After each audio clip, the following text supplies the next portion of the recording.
So बिहान भइसक्यो vlog गर्छु भनेर लाइट जलाएको त अरे क्यामेरा अन गरेको त लाइट जलेछ क्या आँखामा सो आज चाहिँ धेरै काम छ केटा एकछिन भेट्छु सो हामी यहाँ देख्न सक्छौँ यहाँ पानीबाट बस्नको लागि डस्टबिन लगाइरहेछ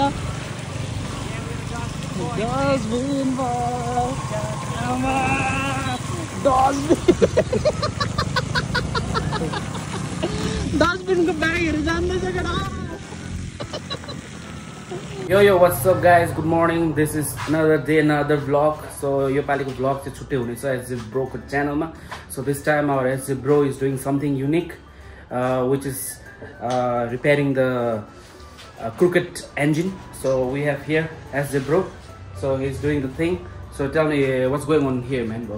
So आज चाहिँ हामी के गर्नु गइरहेछौँ भन्दाखेरि एक्सपल 4B यसको क्र्याङ्क गयो जस्तो छ.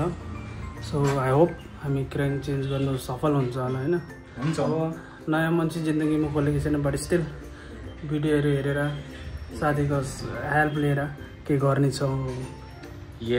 गर्ने छ कि छैन भाइ? गर्ने छ. We can do it. We can do it. 24-hour YG on Bike Rental Nepal. In Bike Rental Nepal.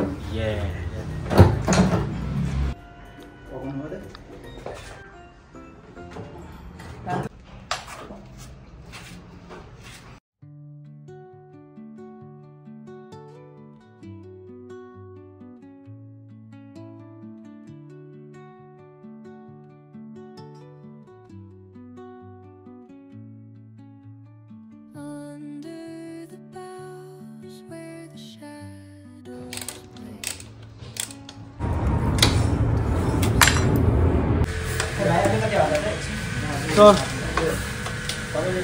Half engine खोलिसक्यो. अब अझै अलिकति अब अझै डिप जानु बाँकी छ. हात यस्तो कालो भइसक्यो. अलमोस्ट 1 घन्टा यहाँ काम गरिसक्यो. अब चाहिँ अहिले हामी क्लच पुरा फुल एसेम्बली पनि निक्लिसक्यो. अघि ठाकठुक गर्दाखेरि यहाँ पनि भाँचिरहेको छ केटा हो. त्यही भएर अलिक ठाकठुक चाहिँ अलिक दिमाग लगाएर गर्नुपर्छ है.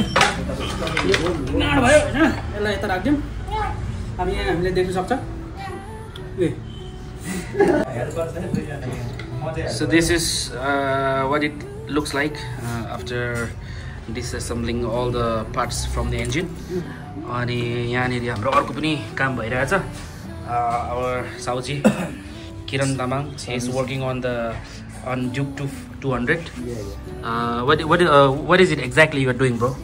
अनि सर्भिसिङ मात्रै गरेको. अगाडि पछाडिको यो चेन्ज गर्नुपर्ने छ. डिस्प्याच चेन्ज गर्नुपर्ने छ है. अनि यसको अलिकति काम छ. अलिक आवाज आइरहेछ इन्जिनदेखि. अच्छा. यहाँनिर के को रहेछ. अनि यसको मोबिलको कन्डिसन कस्तो रहेछ त नि आफ्टर 7000? एकदम राम्रो. एकदम राम्रो. रातो खुन जस्तै रहेछ, रगत जस्तै रहेछ हैन. सही छ. हामी सर्भिसिङ गरेपछि एकदम राम्रो गर्छ. ओके. अनि यसको एयर फिल्टर चाहिँ कहाँ गयो नि? एयर फिल्टर हामी चेन्ज गर्न लागेको छौँ. ओके. कन्डिसन चाहिँ यस्तो भइसकेको छ. Oh shit man. पुरै खत्तम भइसक्यो. त्यो नाकुराको जाली जस्तो लागिसकेको छ. होइन यो हाम्रो उता दिन आएको अन्त मनङ मुस्ताङ सबै गरेर आएको. आफ्टर 30 डेजको. ओके. यतिको त हुनुपर्ने. यतिको त हुनैपर्छ. YG अनि के छ हालखबर अनि? YG पारामा यतिखेर छैन डाँडामा. यस. मतलब केटा यस्तो भइरहेछ यो चाहिँ अब होइन सबै निक्लिरहेछ. यहाँ भत्ताभङ्ग भइरहेछ. के हो सबै बुझ्नु अलिक गाह्रै छ. यहाँ हो हाम्रो हान्दैछ यहाँ केटाले. ज्याम टक टक टक टक. केटा हो यहाँ छ हाम्रो इन्जिन पुरा खोलिसकेको छ. हिजोदेखि यो यतिकै छ. त्यो लेथमा लगेर बनाइसक्यो. अब यहाँ छ बाइक यहाँ ग्लाङलुङ भइसकेको छ. अब यहाँबाट आजको लागि हो. भोलि शनिबार भोलि काम गर्दैन. पर्सिदेखि चाहिँ इन्जिन रिबिल्ड हुन्छ हाम्रो. अनि मेन चाहिँ प्रब्लम के छ भन्दाखेरि प्रब्लम केही पनि छैन. जस्ट इन्जिन फिट गर्न छ त्यही केटा हो. ल अब लाग्यो हामी घरतिर. यहाँ चाहिँ हाम्रो साथी आएको छ. कहाँबाट आएको त है? म उता सङ्घसभा खातबारी. कहाँ काम गर्छस् त? म थमेलमा. हजुर. के काम गर्छस्? के काम गर्नु? सन्तोष यसले के काम गर्छ? थमेलमा काम गर्छ यसले. 300 रुपैयाँ वाला 300 रुपैयाँ वाला केटा हो। सो 300 रुपैयाँ वाला काम हो। अहिले हामी बिआरएन यहाँ बाइक रेन्टलमा नेपालमा छौँ। पानीले गर्दाखेरि बाइक हाम्रो मोस्ट अफ द आधा बाइक चाहिँ छ होइन। अनि त्यही हो, आफूले सिक्नु पनि पर्छ। त्यही हो, अब आउने भिडियोहरूमा चाहिँ म तपाईँहरूलाई सिकाउँदै जान्छु। अनि मलाई जति आउँछ त्यो त सिकाइदिन्छु केटा हो, के कसरी गर्नु। किनकि सानो सानो कुराहरू त एज अ बाइक राइडर्स भएपछि होइन सिक्नुपर्छ। त्यो जहिले पनि डिपेन्ड गरेर हुन्न होइन। जन्मिँदाखेरि हामीलाई खाना आउँदैन, तर पछि हामीलाई खाना आउँछ। अनि त्यसै गरी बाइक चलाउनु त आउँछ तर बनाउनु आउँदैन होइन। तर एउटा चिज सिक्नुपर्छ। त्यही भएर चाहिँ म चाहिँ धेरै लोकल ग्यारेजहरूमा जान्छु होइन। त्यहाँ उनीहरूले गरेको चिजहरू देख्नु। सोरुममा त अब गएपछि छिर्नु दिँदैन, अनि बाहिर त अब जानु दिन्छ, हेर्नु दिन्छ, उनीहरूलाई सोध्नु पाइन्छ कि कसरी गर्ने, यो के हो कसरी, सब सोध्नु पाइन्छ क्या। अनि फ्युचरमा आफूले चेन्ज गर्न सक्छ। मैले स्टार्ट गरेको सर्भिसिङबाट अहिले म इन्जिन खोलिदिइसकेँ भनेपछि अब नमस्कार छ होइन। त्यो एउटा हो। ल अनि सामानहरू चाहिँ यस्तो छ, यसरी राख्नुहुन्न सामानहरू होइन। यस्तो पानी परेको छ। आफ्नो ग्यारेज भयो भने चाहिँ यस्तो राख्दिनँ। इन फ्युचरमा ग्यारेज चाहिँ खोल्ने हो होइन। तर यसरी सामानहरू चाहिँ राख्नु होइन। सो यति भइसकेको छ।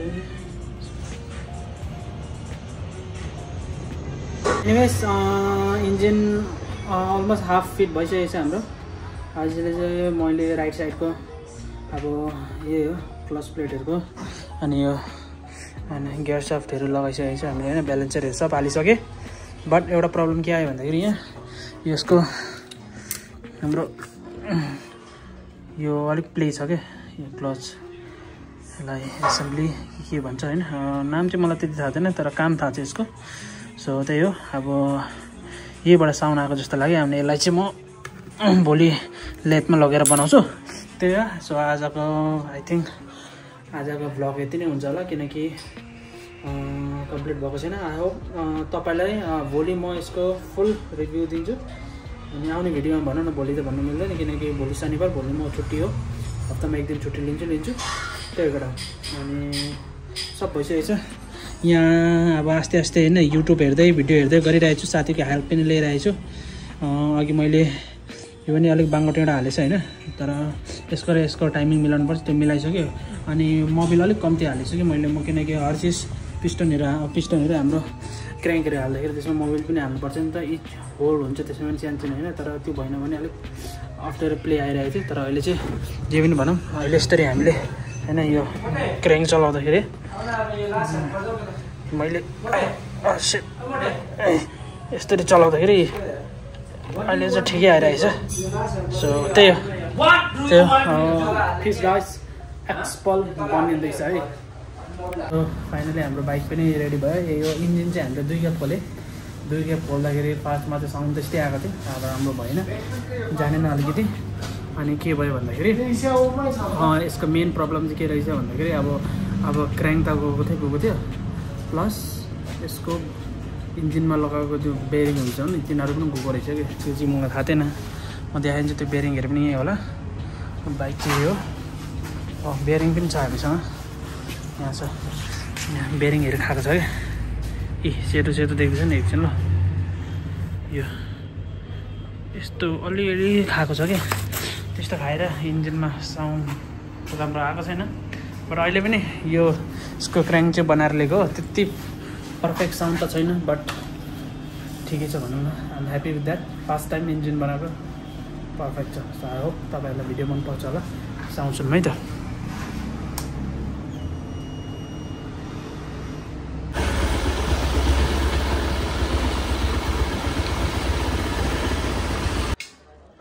फाइनली घर आइपुग्यो। फिस्ट